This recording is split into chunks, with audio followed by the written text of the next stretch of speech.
Hi, I'm Woxy, a semi-canal girly with aircon cravings.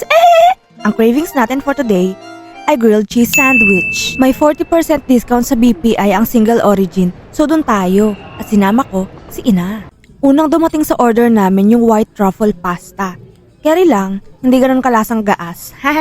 Next, yung barbecue chicken salad, which is weird kasi dapat diba mauna yung salad. Anyway, masarap salad nila ha, very flavorful. Ito yung pinaka na-enjoy ko sa lahat ng kinain namin. Eto na for the main event. Yung grilled cheese nila. Very meh. Kapal ng tinapay, lol. Di ko rin sure, pero parang na-overtoasta nila yung pinaka-bread. Yung Biscoff cheesecake, masarap siya, hindi ganun katamis.